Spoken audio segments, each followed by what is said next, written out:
Hello friend, स्वागत है आप सभी का हमारे यूट्यूब चैनल बिनर्स एजुकेशन पॉइंट पर। आज हम चर्चा करेंगे आपदा न्यूनीकरण आपदा प्रबंधन से संबंधित ज्योग्राफी के विषय पर, जो कि बहुत ही महत्वपूर्ण है आपके लिए मुख्य परीक्षा की दृष्टि से।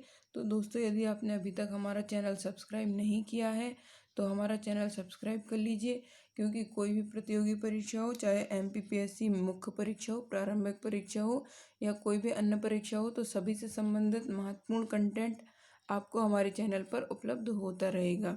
अब हम चर्चा करते हैं हमारे पहले प्रश्न पर, जो कि है आपदा प्रबंधन अधिनियम के अंतर्गत संस्थागत ढांचा। आपदा प्रबंधन एक्ट 2005 और आपदा न्यूनीकरण एवं प्रबंधन की अवधारणा। इसी प्रकार से अन्य महत्वपूर्ण नोट्स हमारे पास अवेलेबल हैं, जिसमें MP, geography, history, polity, social, ethics आदि के नोट्स अभी हमारे पास उपलब्ध हैं। तो आप डिस्क्रिप्शन बॉक्स में इंस्टा मोजो की लिंक दी गई है, वहाँ जाकर चेकआउट कर सकते हैं और हमारे नोट्स परचेस कर सकते हैं। और दोस्तों, जब भी आप इंस्टा मोजो से हमारे नोट्स परचेस करते हैं तो कृपया कर अपना व्हाट्सएप नंबर ज़रूर डालें, उससे आपको हमारे व्हाट्सएप ग्रुप में ऐड कर लिया जाएगा और मेंस से संबंधित अन्य महत्वपूर्ण कंटेंट उपलब्ध होता रहेगा। अब हम चर्चा करते हैं हमारे पहले प्रश्न पर, जो कि है आपदा प्रबंधन अधिनियम 2005। तो यह एक्ट 23 दिसंबर 2005 को लागू हुआ था। जो आपदा प्रबंधन अधिनियम है वह 23 दिसंबर 2005 को लागू हुआ। इसका प्रमुख उद्देश्य क्या है? तो निवारण, शमन, तैयारी और कार्रवाई के माध्यम से एक समग्र, सक्रिय, बहु आपदा उन्मुखी और तकनीकी आधारित रणनीति विकसित करके सुरक्षित आपदा रोधी भारत का निर्माण करना। तो इसके अंतर्गत आपदा का निवारण किया जाता है, शमन किया जाता है, तैयारी की जाती है और कार्यवाही की के माध्यम से एक समग्र, सक्रिय, बहु आपदा उन्मुखी और तकनीकी आधारित रणनीति को विकसित करके आपदा रोधी भारत को निर्माण करना इसका एक प्रमुख उद्देश्य रखा गया है। इसके पश्चात है, इस एक्ट में आपदा प्रबंधन का नेतृत्व करने तथा उसके प्रति एक समग्र और एकीकृत दृष्टिकोण अपनाने के लिए प्रधानमंत्री की अध्यक्षता में राष्ट्रीय आपदा प्रबंधन प्राधिकरण व राज्य में राज्य आपदा प्रबंधन अधिकरण की स्थापना की गई है। तो जो आपदा प्रबंधन अधिनियम है, इसमें आपदा का प्रबंधन करने के लिए और उसके लिए एक समग्र नीति बनाने के लिए तथा एकीकृत दृष्टिकोण अपनाने के लिए प्रधानमंत्री की अध्यक्षता में राष्ट्रीय आपदा प्रबंधन प्राधिकरण तथा राज्यों में राज्य आपदा प्रबंधन अधिकरण की स्थापना की गई है एवं जिला स्तर पर जिला आपदा प्रबंधन अधिकरण की स्थापना की गई है, जिसका प्रमुख जिलाधीश को बनाया जाता है। तो इस प्रकार से आप आपदा प्रबंधन अधिनियम में लिख सकते हैं। दोस्तों, जो 2019 की मुख्य परीक्षा और 2020 की मुख्य परीक्षा के लिए हमारी एक मेंस की टेस्ट सीरीज चलाई जा रही है, जिसमें मात्र 1500 रुपये में आपको 20 FLTs उपलब्ध कराए जाते हैं। आपकी 20 कॉपियों का मूल्यांकन किया जाता है टॉपर्स के द्वारा। साथ ही आपको पर्सनल फीडबैक दिया जाता है, ताकि आप अपने आंसरों में सुधार कर सकें। आपके आंसर में किस प्रकार से कमी रह गई है तो वहाँ आपको बताया जाता है। साथ ही साथ आपको 20 मॉडल आंसर की प्रदान की जाती है।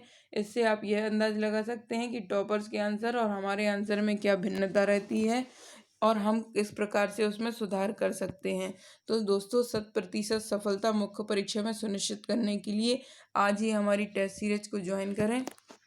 इसके पश्चात हम चर्चा करते हैं हमारे अगले प्रश्न पर, जो कि है आपदा प्रबंधन अधिनियम के अंतर्गत संस्थागत ढांचा। तो इसके अंतर्गत राष्ट्रीय आपदा प्रबंधन अधिकरण, राज्यों में होता है राज्य आपदा प्रबंधन अधिकरण, जिलों में होता है जिला आपदा प्रबंधन अधिकरण, स्थानीय प्राधिकरण और राष्ट्रीय आपदा कार्यवाही बल। तो इस प्रकार से यह राष्ट्रीय आपदा प्रबंधन राज्य, जिला, स्थानीय निकायों में और राष्ट्रीय आपदा कार्यवाही बल, इस प्रकार से 5 बिंदुओं के अंतर्गत आपदा प्रबंधन का संस्थागत ढांचा निर्मित होता है। अब हम इसमें पहले पर चर्चा करते हैं, जो कि है राष्ट्रीय आपदा प्रबंधन अधिनियम। तो इसका अध्यक्ष प्रधानमंत्री होता है। इसमें एक उपाध्यक्ष और 5 सदस्य होते हैं।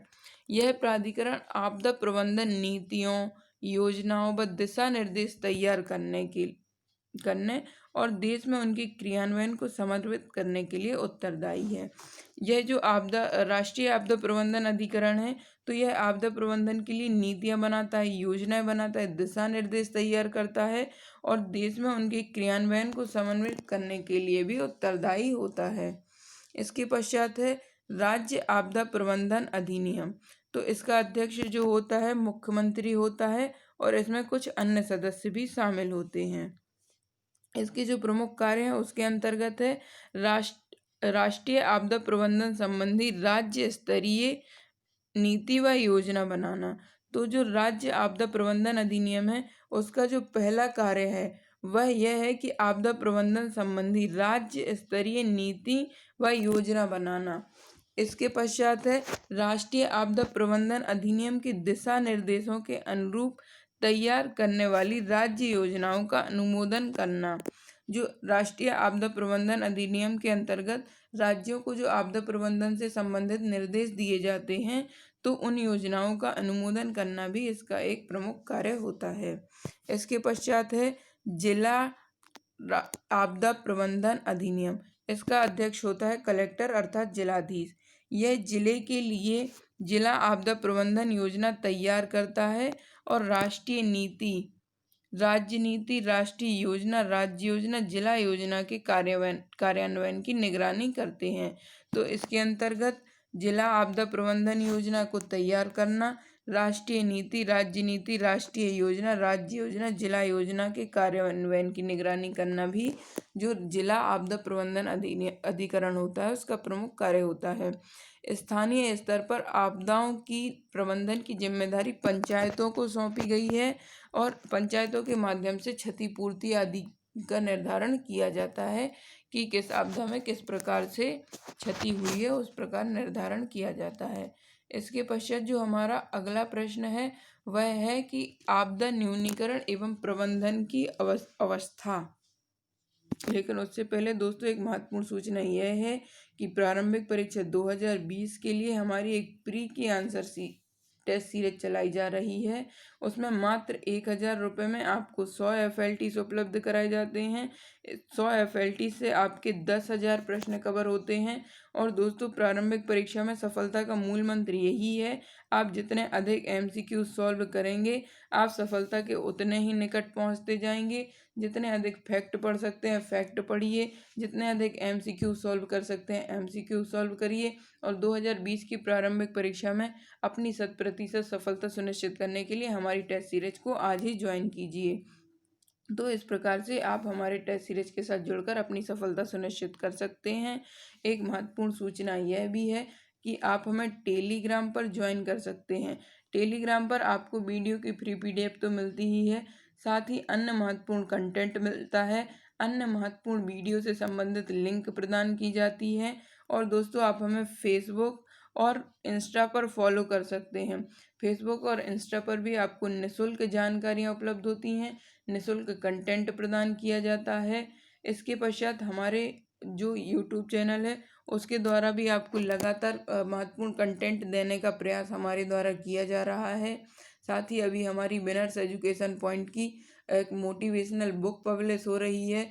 तो मोटिवेशन में क्या होता है कि हम कभी कभी डिप्रेशन में चले जाते हैं या हमें कभी मोटिवेशन की आवश्यकता होती है, उसमें महत्वपूर्ण कविताएं जो कि आपको मोटिवेशन से भर देंगी, महत्वपूर्ण कोट्स आदि का समावेश किया गया है। तो शीघ्र हमारी विनर्स एजुकेशन पॉइंट की मोटिवेशनल बुक भी पब्लिश की जा रही है। तो दोस्तों बने रहिए हमारे साथ, हमारे वीडियो को लाइक और शेयर ज़रूर करें।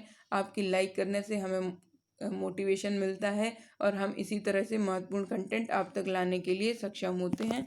धन्यवाद दोस्तों, मिलते हैं अगले वीडियो में।